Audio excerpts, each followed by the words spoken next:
नील सरोरुह नीलमणि नील नीरधर श्याम। लाजहि तन शोभा निरखे कोटि कोटि सत काम। सियावर रामचंद्र की जय। बंधुओं, उस परमात्मा को महाराज मनु ने हजारों वर्ष तपस्या करके प्रकट कर लिया, जो समझ में नहीं आता है, जिसको कोई सोच भी नहीं पाते, जिसका वर्णन अकथ अलौकिक अविगत जो है वह परमात्मा प्रकट हो गया। परमात्मा आकर के मनु शत्रुपा के सामने प्रकट हो गया। नील सरोरुह, भगवान के नीले कमल, नीलमणि और नीले जलयुक्त मेघ के समान कोमल प्रकाशमय और सरस श्याम वर्ण, ऐसा उनका नील सरोवर नीला कमल, नीलमणि नीलमणि नील नीरधर श्याम, नीला जो बादल होता है को श्याम वर्ण का, ऐसा उनका स्वरूप है, ऐसा उनका रंग है। लाज है तन शोभा निरख कोटि कोटि सतकाम। उनके उस शरीर की शोभा को देख करके करोड़ों करोड़ों कामदेव भी लज्जित हो जाते हैं। ऐसा उनका वह अद्भुत अलौकिक सुंदर रूप महाराज मनु ने देखा। वहां पर प्रकट हो जाते हैं वह परमात्मा।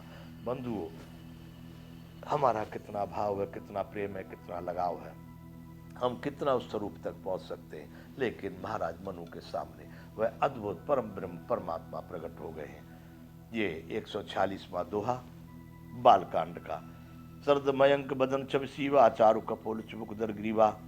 उनका मुख शरद पूर्णिमा के चंद्रमा के समान छवि की सीमा का स्वरूप था, और गाल और ठोड़ी बहुत सुंदर थे। गला शंख के समान 3 रेखाओं से युक्त चढ़ावतार वाला था। लाल होठ थे, दांत और नाक अत्यंत सुंदर थे। हंसी चंद्रमा की किरणों को नीचा दिखाने वाली थी। शरद मयंक बदन छबिसीबा, चारु कपोल चुमुक दर ग्रीवा। अधर अरुण हृद सुंदर नासा, विधु कर निकर विनंद कहासा।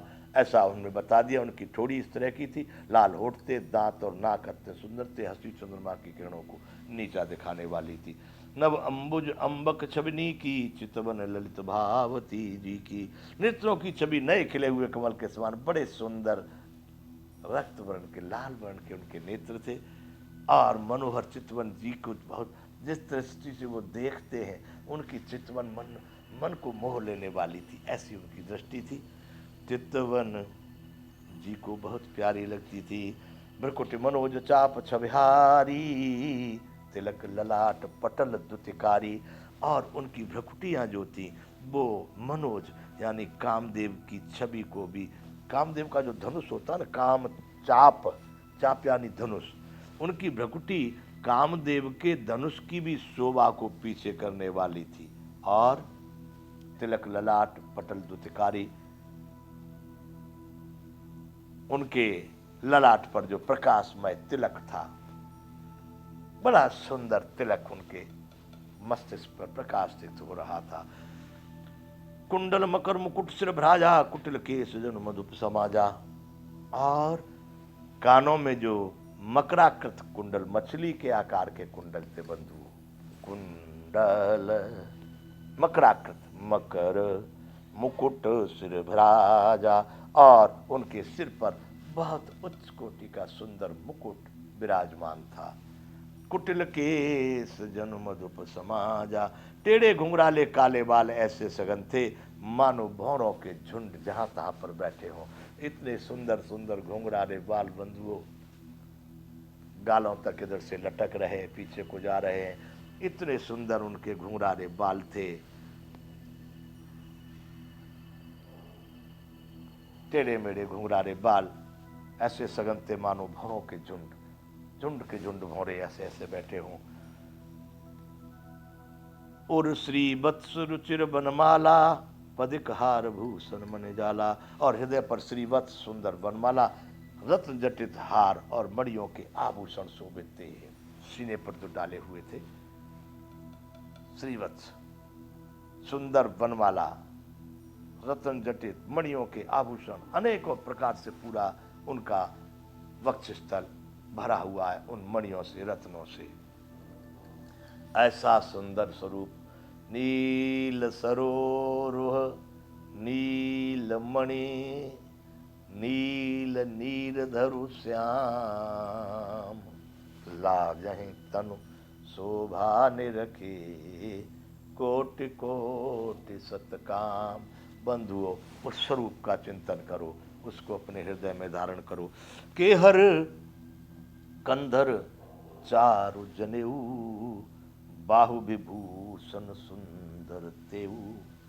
और सिंह जैसी उनकी गर्दन थी, सिंह जैसी गर्दन, बड़े बड़े कंधे, केहर कंधर, और चारु जनेऊ।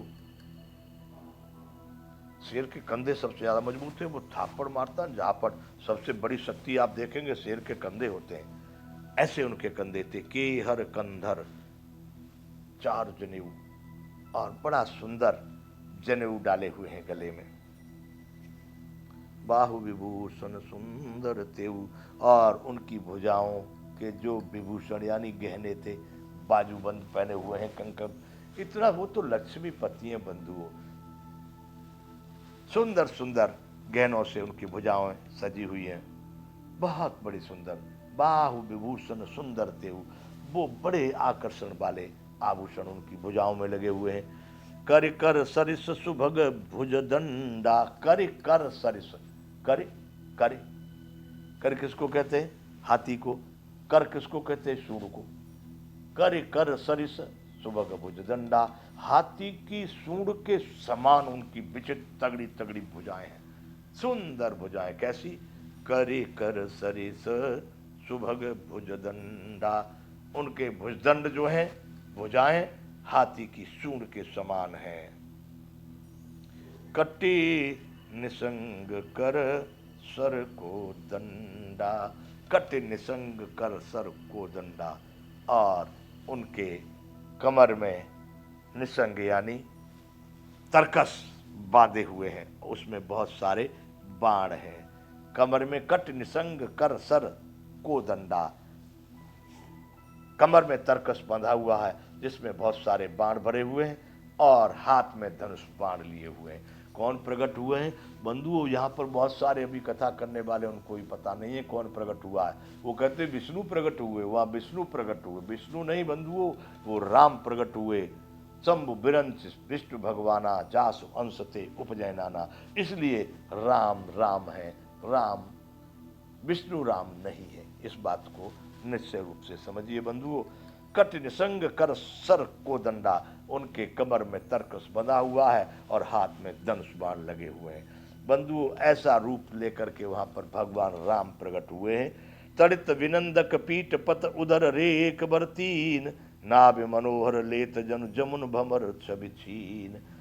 उनके तड़ित विनंदक पीत पट, स्वर्ण वर्ण का प्रकाशमय उनका पीतांबर, बिजली को लजाने वाला ऐसा है। आकाश से जो बिजली चमकती है ना, इतना प्रकाश उनके पीतांबर उनमें है। और पेट पर सुंदर 3 रेखाएं, उदर रेख बर तीन, 3 रेखाएं उनके किन्हीं किन्हीं के पेट पर आप देखे होंगे, ऐसी 3 रेखा जो झुकेंगे तो ऐसी 3 लाइन बन जाती है। उनके उदर पर 3 रेखाएं, उदर रेख बर तीन, नाभि मनोहर लेत जन जमुन भमर छवि छीन। उनकी नाभि इतनी गहरी है, ऐसी सुंदर है, मानो कि जमुना जी में गहरे गहरे जब भंवर पड़ते हैं ना, बड़े गहरे भंवर पड़ते हैं, उन भंवरों की छवि को भी छिना रही, ऐसी गोल गोल उनकी नाभि इतनी सुंदर है। ये गोस्वामी जी उपमा दे रहे हैं कि परमात्मा का स्वरूप। मैं इसको प्रमाणित ऐसा नहीं करूंगा, बिल्कुल ऐसा ही था नहीं, पर ये जो उनको काकभूषण जी को या याज्ञवल्क्य जी को या गोस्वामी जी को जो ठीक लग रहा है, जो उनके अनुभव में आ रहा है, वह वो लिख रहे हैं।